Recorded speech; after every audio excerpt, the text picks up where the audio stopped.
Weekly newsletter.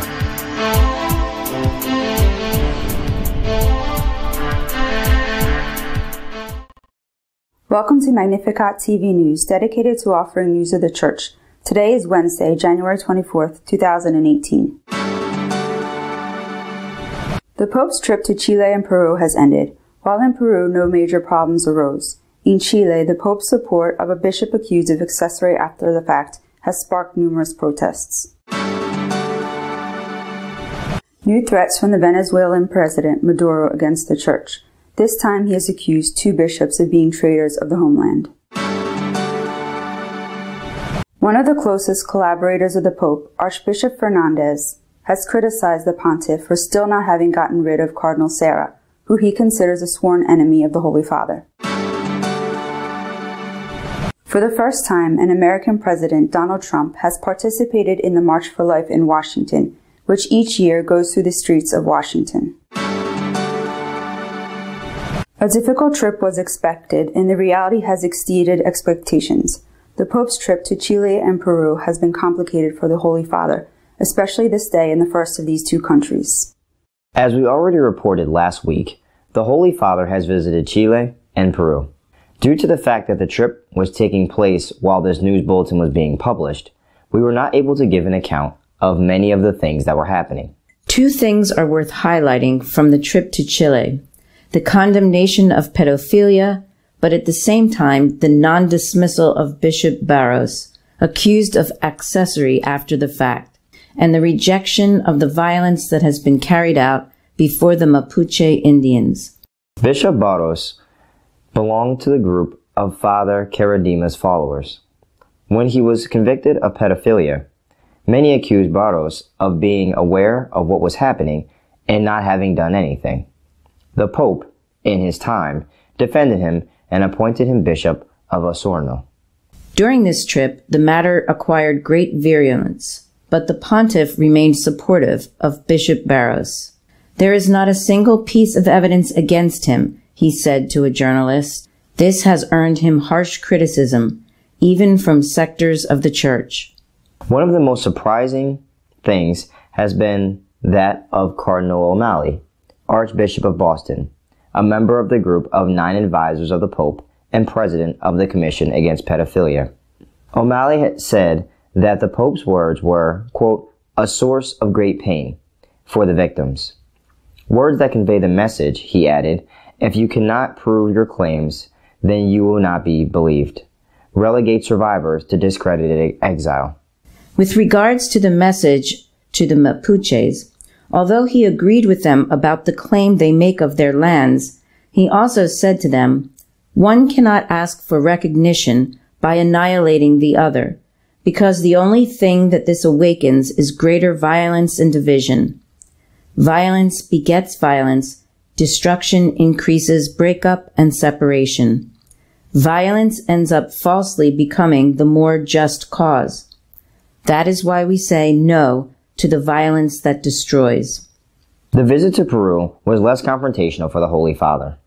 The Peruvian people bent over backwards for him and showed him their affection. In Puerto Maldonado, in the middle of the Amazon jungle, he met with the indigenous people and asked them not to leave the Catholic faith to go over to the sext. Before the political leaders, including the president, accused of corruption, he condemned this as a scourge which can and must be avoided, because it ruins not only the economy, but also the morale of a people. In Trujillo, he made an invitation to imitate the Blessed Virgin, so that our love may not only be in words, but also in deeds. "How many tears have I dried today?" he invited to ask oneself at the end of each day. Lastly, the largest celebration took place in Lima. There he celebrated Mass at Las Palmas Air Base and asked the Peruvian people to continue to preserve the deposit of faith, which has already borne so many fruits of holiness in these lands, such as St. Rose and St. Martin de Porres. From there he left for Rome, where he arrived on Monday afternoon. Saying that people are hungry in Venezuela is a betrayal of the nation that deserves to be punished. President Maduro has said so, and the accused have been 2 bishops. The President of Venezuela, Nicolas Maduro, ordered the Attorney General of the Republic, the Supreme Court of Justice, and the Office of the Comptroller to investigate 2 bishops for allegedly engaging in hate crimes. One of them, Bishop Asabe, called all of us a plague, called the Chavez people a plague, he said during his speech in the National Constituent Assembly. Maduro considered that these actions constitute real hate crimes that aim to cause confrontations, violence, death, exclusion, and persecution. In his opinion, the church in Venezuela is full of evil, poison, hate, perversity. No one listens to these people. No one believes in these devils in a cassock. We love the Creator, God.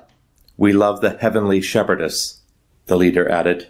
Bishop Basabe, during the Mass of Welcome of the Heavenly Shepherdess in Barquisimeto, prayed for the liberation of Venezuela from the corrupt plague and condemned the fact that citizens eat from the trash. For his part, the first vice president of the Venezuelan Episcopal Conference, Bishop Mario Moronta, assured that President Maduro's request of the district attorney's office goes against the entire Catholic Church in the country. According to Bishop Moronta, it is needless to investigate because the prelates made remarks that are common knowledge. In the case of arrest or retaliation against these bishops, the government is going to have to deal not only with the church in Venezuela, which is not going to go to violence, but rather it is going to be an international problem, the bishop added. It is not often that a friend of the Pope criticizes him. In this case, it has been Archbishop Fernandez, for whom the pontiff is too benevolent with his enemies, among whom he considers Cardinals Mueller and Serra. Archbishop Victor Manuel Fernandez, Archbishop and Rector of the Catholic University of Argentina, has written an article in The Nation in which he accuses Cardinal Mueller and Serra of acting as if Francis was not Pope, whom he also criticizes for not having gotten rid of the German cardinal sooner. In the article entitled The Erroneous Interpretations of the Pope's Message, Archbishop Fernandez ventures to say the following about the cardinals from the Vatican. Many times, it is assumed that all of those who have any task in Catholic institutions are carrying out the Pope's orders every time they speak. However, this does not even happen with the cardinals of the Vatican, since they keep thinking and speaking as they wish, as if Francis was not Pope. He expressly mentions Cardinals Mueller, Prefect Emeritus of the Congregation for the Doctrine of the Faith, criticizing the Pope for not getting rid of him sooner, and Serra, Prefect of the Congregation for Divine Worship. Didn't we ask ourselves many times why he didn't get rid of Cardinal Mueller, who did not hide a very different line of thought and even criticized him? And let's look at Cardinal Serra, who still proposes going back to celebrating Mass with one's back turned to the people. Fernandez believes that today there is more freedom than ever. The Church enjoys an unprecedented freedom of expression and does not need to be thinking what would the Pope say to be able to express one's opinion. Now, many Catholics can treat Pope Francis like a heretic or schismatic, without them even getting a request for clarification from the Vatican. A few years ago, we received severe sanctions for much less. Donald Trump has become news again, but this time it has been for participating in the big March for Life that traverses the streets of Washington every year. President Donald Trump has said to hundreds of thousands of Americans gathered for the March for Life in Washington, D.C., that he will sign the bill to protect infants born alive during an abortion. He also criticized the policy of abortion in the United States that allows legal late-term abortions in some states. For his part, the Vice President, Mike Pence, spoke words of hope for the defenders of life, Know that your compassion, your persistence, your activism, and your prayers are saving lives, Pence said. Several Republican senators have requested a vote on another bill that would ban abortions after 20 weeks of gestation. This law would imply a considerable reduction in the number of abortions. Our editorial this week is dedicated to commenting on the Pope's recent visit to Chile and Peru. El Santo Padre se encuentra en este momento en que hago esta grabación ya en Perú, donde ha sido acogido extraordinariamente y donde también desde el primer momento ha hecho una condena de la corrupción, que es quizá la principal plaga que afecta a la mayoría de los países latinoamericanos. En el caso de Perú, y no solo en el caso de Perú, son muchos los presidentes que fueron sobornados por el gigante económico Odebrecht de Brasil. Pero quizá lo más significativo de este viaje, aunque repito, el viaje a Perú no ha acabado, ha sido la etapa chilena. Era la más difícil, ha sido verdaderamente difícil. Se encontraba el Santo Padre con algunos retos allí y los ha afrontado. Los ha afrontado además sin ceder al populismo, sin ceder a la enorme presión mediática con que se ha encontrado. 3 puntos importantísimos. El primero, el tema de la pederastia. En Chile no fue el único caso, ni mucho menos, pero el caso más famoso, o al menos el caso en que más se fijaron los medios de comunicación, porque era un sacerdote conservador. Ha habido otros casos que eran sacerdotes muy progresistas, pero el caso más famoso es el del sacerdote Caradima, el padre Caradima. Bien, este caso fue llevado a la justicia. Este sacerdote ya muy anciano está cumpliendo ante la ley y también ha sido retirado por la Iglesia, pero tenía muchas vocaciones en sus grupos y entre esos jóvenes que entraron al seminario, 3 fueron ordenados obispos. Uno de ellos, Monseñor Barrios, obispo de la ciudad de la diócesis de Osorno. Las peticiones para que primero no nombraran a Monseñor Barrios obispo de Osorno, lo nombró el Papa Francisco, y después lo retirara, son enormes. El Papa no ha querido ceder, ha condenado la pederastia en cualquier caso y desde luego aquella que se debe al clero. Es una cosa radicalmente condenable. Pero ha dicho claramente que no quería retirar al obispo Barrios porque, ha dicho literalmente, no hay una sola prueba contra él. Es que no se puede vivir a golpe de presión mediática. ¿Hay pruebas o no hay pruebas? Si hay pruebas, se actúa en consecuencia. Y si no hay pruebas, no se puede estar enjuiciando, condenando, castigando a personas que no sabemos si serán inocentes o culpables, pero mientras no haya pruebas, ¿cómo se les va a condenar? El Papa ha estado firme en eso. Estos días se han dado a conocer algunas cosas que han dejado al Papa en una situación un poco en el aire.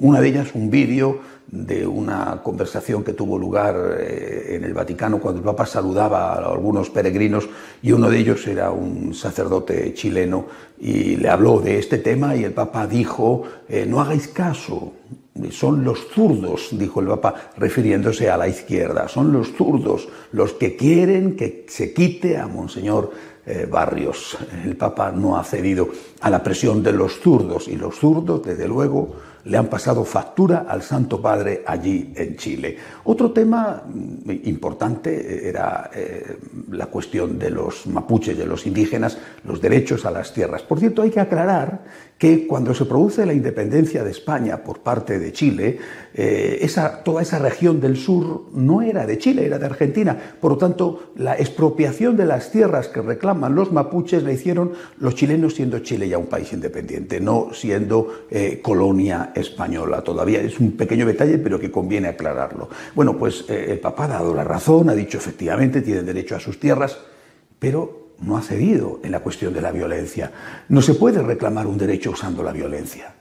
Esto es muy importante. ¿Por qué? porque de fondo no está solamente la condena a la quema de iglesias por parte de los radicales mapuches, muchas veces movidos por esos zurdos de que hablaba el Papa, sino que también está toda la cuestión de la teología de la liberación de origen marxista, que justifica el uso de la violencia, que lo ha justificado y lo sigue justificando con la excusa de conseguir una mayor justicia social.